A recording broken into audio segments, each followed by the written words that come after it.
You remember that nerdy kid, the one in middle school who spent a lot of time on the internet and dressed up in weird costumes? And sure, all that time on the internet and computers netted me a good job, but it wasn't my passion. That passion? Photography. And it turns out that photography was something that was already in my blood. So if you like cameras, film, chemistry, history, adventure, and a little bit of exploration, then I think we're going to get along just fine.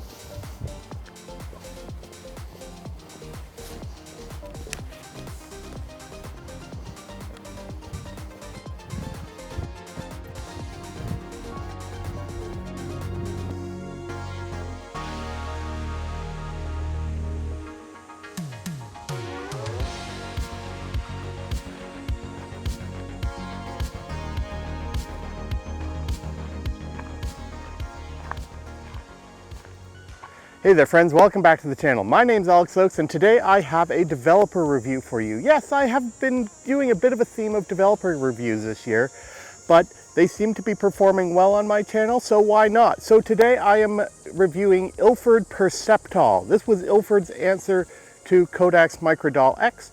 It might not be the most economical developer out there, but it is certainly one that I am starting to get a better appreciation for. So like always, let's send you back to the studio. I can talk a bit about the background of the developer, my background with it, and how to mix up a batch, and I will meet you back here in a few. Ilford Perceptol was first introduced in 1970 along with the first version of the Ilfosol developer. Today we know Ilfosol as the liquid concentrate Ilfosol 3 black and white developer that's sold in Ilford's Simplicity kits or standalone.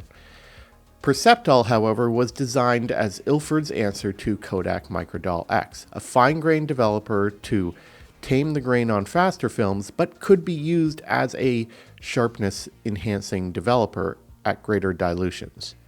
Perceptol, however, was often dismissed as being less convenient since you had to make it up from powder to form a stock dilution and then work from it from there, as opposed to a liquid concentrate where you just mix the liquid concentrate with water and you're good to go.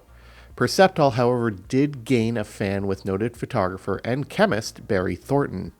Perceptol uses Metol as its primary developer. I first came across Perceptol in 2015, thanks to Burlington Camera, when I was doing my first round of camera reviews. Its secondary purpose of these reviews was to allow me to better explore Ilford film stocks and developers. At the time, I was still very much a Kodak guy and wasn't really a fan of Ilford developers, mostly because of Ilfosol 3.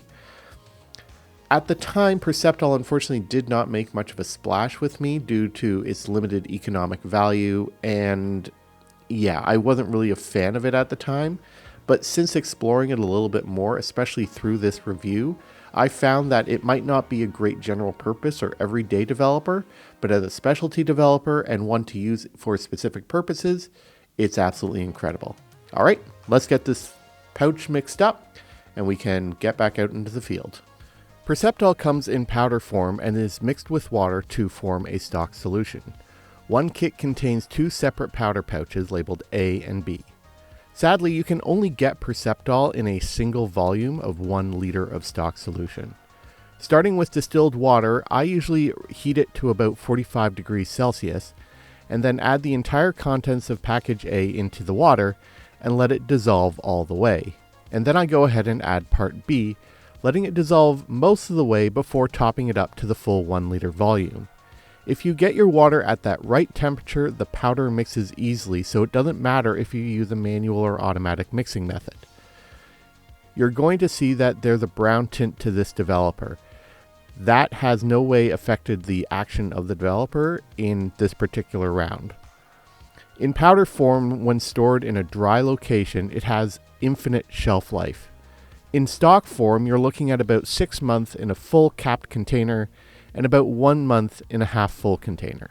So this is one that you should mix up and use within a short amount of time if you're like me and like to use it at more dilute quantities.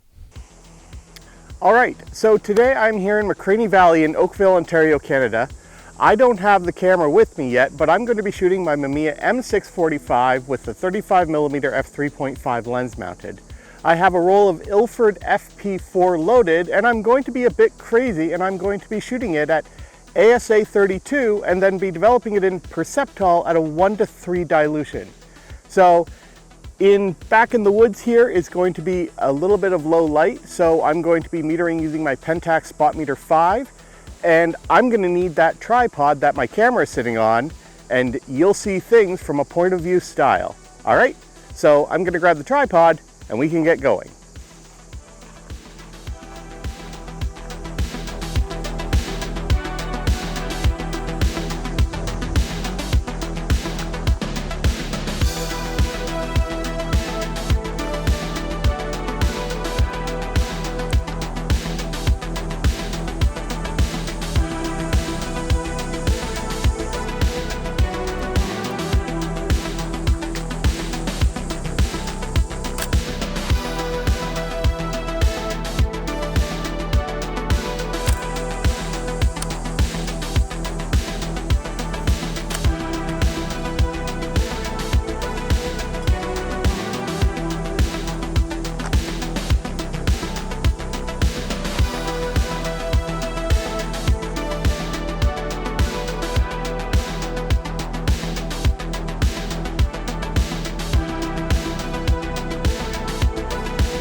Perceptol is the developer that you reach for when you're focusing on both detail and fine grain, specifically when you're planning on making prints in the darkroom. And I'm not just talking about small prints like 4x6, 5x7, and 8x10. I'm talking big ones, 11x17 and larger. And in those cases, texture and detail are critical to your final results. Also, when you really don't care about getting full box speed from your film, in many cases when you're working with Perceptol, you're going to lose about 1/3 to 1/2 a stop, depending on the film you're using. You'll see it more with faster films than slower ones. Perceptol, however, works great with both those slow and fast films, along with modern and traditional grain structures.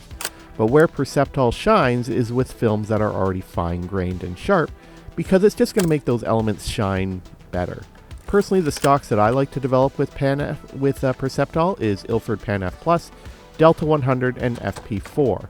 But don't limit yourself to those. It also makes Tri-X, HP5, and Delta 400 look good. And if a developer can make Delta 400 look good in my eyes, it has to be good.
Okay, so that covers it for the applications for Perceptol and 15 frame shot. So that sounds like a good time to send you back home to the lab and talk to you a little bit about the development and the overall qualities of Perceptol, and I'll meet you back here in a few.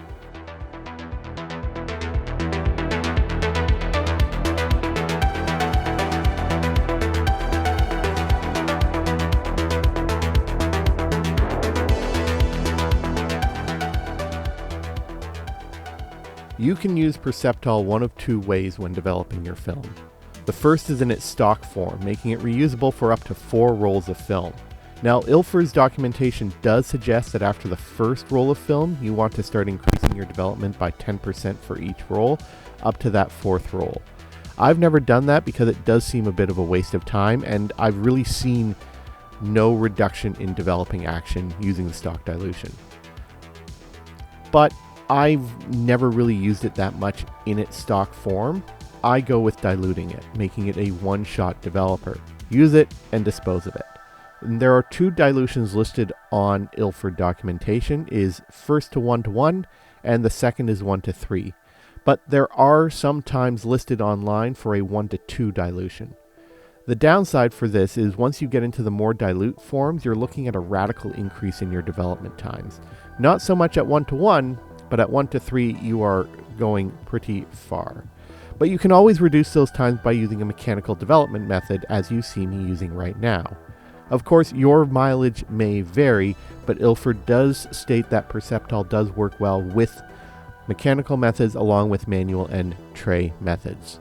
Once you've done the development, I would suggest sticking with an acid stock bath for stock and 1:1 dilutions, but you can easily get away with water for a 1:2 and a 1:3.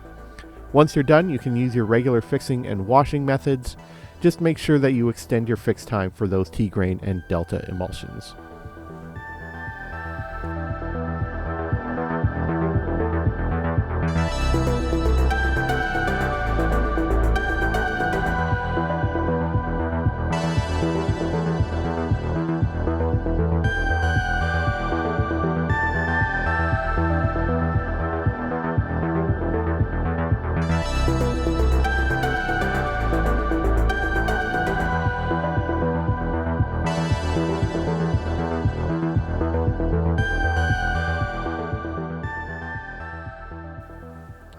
Like Microdol-X, the overall results you get from films developed in Perceptol depends on how you dilute the developer.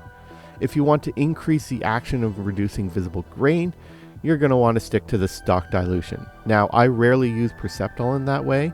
I personally prefer the balance of giving you good sharpness while cutting back on that visible grain slightly, using a 1:1 dilution. Once you get into more dilute mixes, you're going to see an increase in visible grain, but also that increase in edge sharpness, starting at 1:2 and then maximizing it with a 1:3 dilution. So it all depends on what you want and how hard of a time you have when working with a grain focuser in the darkroom. Honestly, having used both a 1:2 and a 1:3 recently, I think I prefer the more dilute mixes now. When it comes to contrast, Perceptol does an excellent job in maintaining those smooth tones and enhancing the base contrast of a film stock to help deliver more of that sharpness.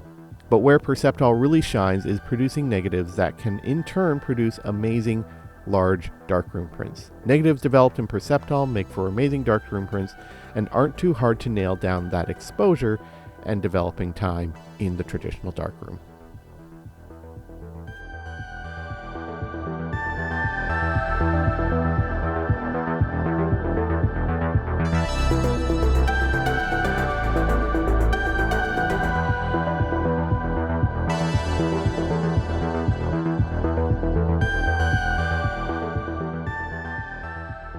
Alright, so that covers it for today's video. I really hope you enjoyed it. Personally, Perceptol is one that I don't use that often because of the limited use and the not really an economical way of doing it. But the one thing I did enjoy with this review is getting into a little more of the more dilute mixes of Perceptol, such as 1:2 and 1:3, instead of my standard stock and 1:1, how I generally use it. But what about you? Are you a user of Perceptol? Are you more Perceptol, or do you prefer Ilford Microfin? which is another excellent developer, and I've reviewed that already on this channel. So let me know in the comments. Also, throughout this year, I am taking your questions about my life, my photography. Pretty much anything is on the table, so leave that in the comments also using the hashtag AskALP, and I'll be sure to answer it at the end of the year. So until next time, my friends, shoot what you love, with what you love, on what you love. Don't give in to the hype.